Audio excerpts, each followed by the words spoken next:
السلام علیکم دوستو یعنی چیری سلطنت عثمانیہ کی پیادہ فوج کے بہترین دستوں کا نام تھا۔ اس فوج کی تشکیل 1365 میں سلطان مراد اول کے دور میں ہوئی۔ ترکی زبان میں یعنی چیری کا مطلب نئی فوج ہے۔ یعنی چیری ترکی ہی نہیں بلکہ دنیا کی پہلی باقاعدہ فوج تھی۔ ابتداء میں یعنی چیری ماہر تیر اندازوں کا دستہ تھا، لیکن 1440 کی دہائی میں بارود کی دستیابی پر انہوں نے بندوقیں بھی سنبھال لیں۔ یعنی چیری دنیا کی پہلی باقاعدہ فوج تھی جس نے بارود کا استعمال کیا۔ اس نے 15ویں صدی ہی میں بندوقوں کا استعمال شروع کر دیا تھا۔ یعنی چیری سے پہلے عثمانی فوج وقتی ضرورت کے تحت مختلف ترک قبائل سے اکٹھے کیے گئے افراد پر مشتمل ہوا کرتی تھی، جنہیں غازی کہا جاتا تھا۔ قبائلی عصبیت کی وجہ سے غازیوں کی وفاداری سلطان سے زیادہ اپنے قبیلے کے سردار سے ہوا کرتی تھی، لہٰذا جوں ہی سلطنت عثمانیہ پھیلنا شروع ہوئی تو ایک ایسی باقاعدہ فوج کی ضرورت محسوس ہوئی جو صرف سلطان کے وفادار ہوں۔ یعنی چیری نامی فوج کی بنیاد تب پڑی جب جنگ میں پکڑے جانے والے غیر مسلم قیدیوں کے ایک گروہ نے اسلام قبول کر لیا۔ اس کے بعد ان کو ذاتی محافظوں کے طور پر سلطان کی خدمت میں دے دیا گیا۔ شروع میں سلطان کبھی کبھار مال غنیمت سے اپنا 5واں حصہ مال کے بجائے غلاموں کی صورت میں وصول کر لیا کرتا تھا۔ یعنی چیری کی عزت و عظمت اور شان و شوکت دیکھ کر عیسائیوں نے خود کوششیں کر کے اپنے نوعمر لڑکوں کو اس فوج میں بھرتی کروانا شروع کر دیا۔ یعنی چیری کے فوجیوں کو سلطان کے بیٹے بھی کہا جاتا تھا۔ شروع میں جب 2000 نوجوان تعلیم و تربیت پا کر فوجی تعلیم سے فارغ ہو کر سلطان کے باڈی گارڈز قرار دیے گئے تو سلطان ان کو لے کر ایک صوفی بزرگ کی خدمت میں حاضر ہوئے اور ان سے دعا چاہی۔ اس باخدا بزرگ نے ایک جوان کے شانے پر اپنا ہاتھ رکھ کر اس فوج کے لیے دعائیہ کلمات کہے جو کامیابی کے لیے ایک نیک فال سمجھی گئی۔ یہ سب کے سب نہایت سچے پکے مسلمان اور سب سے زیادہ اسلحہ جنگ سے آراستہ اور شاہی فرزند قرار دیے گئے۔ یعنی چیری میں شامل فوجیوں کا اپنے عزیزوں رشتہ داروں سے کوئی تعلق نہیں رہتا تھا۔ ان نوجوانوں کو اسلامی تعلیمات، ترکی زبان اور ترک معاشرت سے روشناس کروایا جاتا۔ بعد کے سالوں میں ابتدائی تعلیم سے فارغ ہونے کے بعد انہیں مکتب اندرون میں بھیجا جانے لگا۔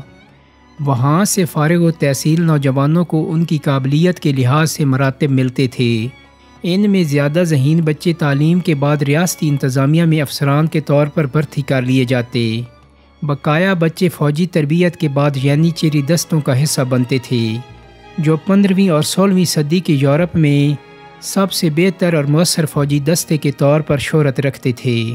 چونکہ فوج اور شہری انتظامیہ کا انتخاب غیر ترکوں سے کیا جاتا تھا، اس وجہ سے سلطان کا سلطنت پر بہت زیادہ کنٹرول ہوا کرتا تھا۔ یعنی چیری کو سکھایا جاتا کہ ان کی چھونی ان کا گھر، ان کے یعنی چیری ساتھی ان کا خاندان اور سلطان ان کا باپ ہے۔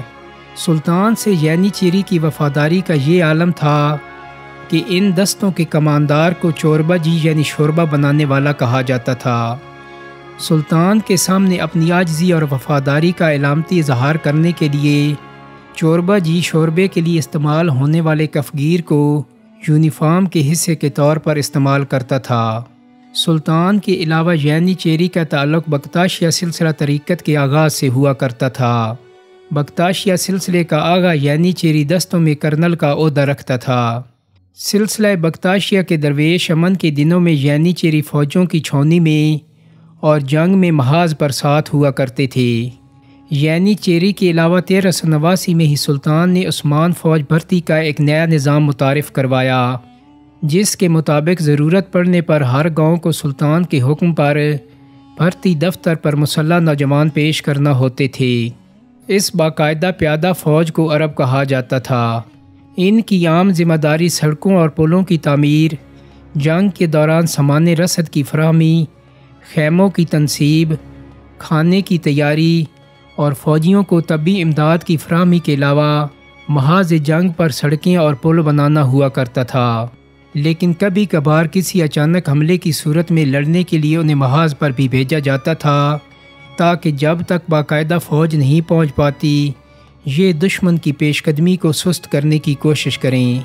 عربوں کے باشی بزوق دستے بے کر اور مجرموں پر مشتمل ہوا کرتے تھے، جو غیر منظم اور وحشی ہونے کی وجہ سے دو بدو جنگ میں انتہائی مؤثر خیال کیے جاتے تھے۔ یعنی چیری کو فوجی تربیت کے دوران بہت سخت محنت و مشقت سے گزارا جاتا تھا، جس سے وہ جنگجوؤں کی ایسی فوج بن گئی کہ ان وقتوں میں ان کا کوئی ثانی نہ تھا۔ یعنی چیری کی واحد ذمہ داری صرف جنگ کرنا ہوتی تھی۔ ان کی وفاداری کو سلطان تک محدود رکھنے کے لیے انہیں ریاست کے باقی شہروں سے الگ تھلگ رکھا جاتا تھا، جس کے لیے خصوصی قوانین وضع کیے گئے تھے۔ اپنی ملازمت کے دوران یعنی چیری کو شادی کی اجازت بھی نہیں ہوا کرتی تھی، یہ صرف مونچھیں رکھتے تھے۔ انہیں باقی مسلمانوں کی طرح داڑھی رکھنے کی اجازت بھی نہیں تھی۔ انہیں ہر 3 ماہ بعد باقاعدگی سے نقد تنخواہیں دی جاتی تھیں۔ تنخواہوں کی ادائیگی کے وقت سلطان خود یعنی چیری کے لباس میں چھونی آتا تھا اور خود بھی قطار میں لگ کر تنخواہ وصول کرتا تھا۔ یعنی چیری ایک مخصوص وردی پہنتے تھے جو انہیں انتظامیہ کی جانب سے دی جاتی تھی۔ نظم و ضبط، بہادری، دلیری اور سلطان کی خاطر جان کی بازی لگا دینا یعنی چیری کا طرح امتیاز تھا۔ جنگ میں یعنی چیری دستوں کی قیادت ہمیشہ سلطان خود کرتا تھا۔ 1402 عیسوی میں امیر تیمور نے عثمانی سلطنت کے ماتحت قبائل کو ساتھ ملا کر جب باجزید اول کو جنگ انقرہ میں شکست دے کر اسے زندہ گرفتار کیا تو یہ تب ہی ممکن ہوا تھا جب یعنی چیری دستہ ختم ہو چکا تھا۔ یعنی چیری کی جانثاری کا ذکر ہیرلڈ ریم کی کتاب امیر تیمور میں یوں درج ہے: باجزید نے 1000 یعنی چیری اپنے ساتھ لے کر ایک پہاڑی سے تاتاریوں کو مار بھگایا، پھر تیر سنبھالے ہوئے جم کر کھڑا ہو گیا اور تیسرے پیر کا تمام وقت بے جگری سے لڑتا رہا۔ جس طرح واٹرلو کی لڑائی میں جب نیپولین کی فوج بھاگ نکلی تو اس کی اولڈ گارڈ بٹالین اس کے ساتھ آخری دم تک لڑتی رہی، اسی طرح باجزید کی اس فوج نے بھی لڑتے لڑتے جان ہار دی۔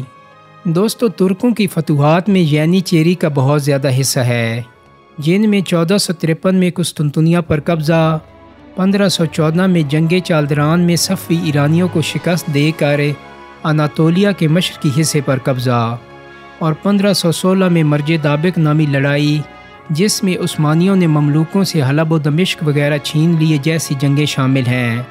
جنگ میں یعنی چیری کا کام یہ ہوا کرتا تھا کہ اگر کہیں بھی دشمن کے قلعے یا صف بندی میں دراڑ پڑی ہے تو یعنی چیری ایک دم سے آگے پہنچ کر حلہ بول دے۔ جنگوں میں یعنی چیری جنگ کے آخری لمحوں میں وارد ہوتے تھے اور اپنی بے پناہ مہارت اور بہادری سے جنگ کا پاسا پلٹ دیا کرتے تھے۔ اسی وجہ سے یورپی بادشاہ یعنی چیری کو ترکوں کا خفیہ ہتھیار کہتے تھے۔ ان کی بہادری کا سب سے بڑا واقعہ جنگ مہاج بتایا جاتا ہے، جہاں یعنی چیری نے ہنگری کی سوار فوج کو صرف رائفلوں کی بوچھار سے زیر کر لیا تھا۔ اپنے انہی کارناموں کی وجہ سے یعنی چیری یورپ کے لیے دہشت کی ایک علامت بن گئے تھے۔ یعنی چیری کی تعداد 20,000 سے بڑھ کر 18ویں صدی کے وسط میں 1.5 لاکھ کے لگ بھگ ہو چکی تھی۔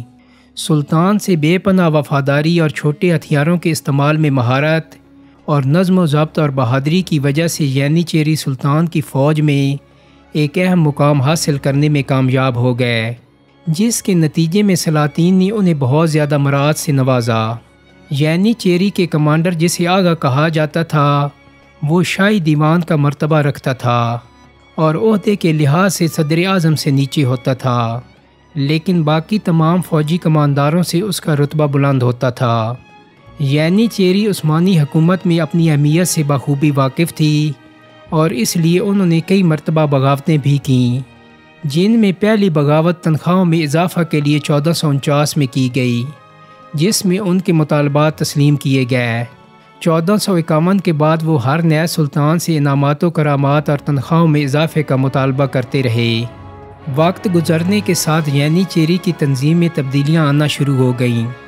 1566 میں سلطان سلیم دوم نے یعنی چیری کو شادیاں کرنے کی اجازت بھی دے دی۔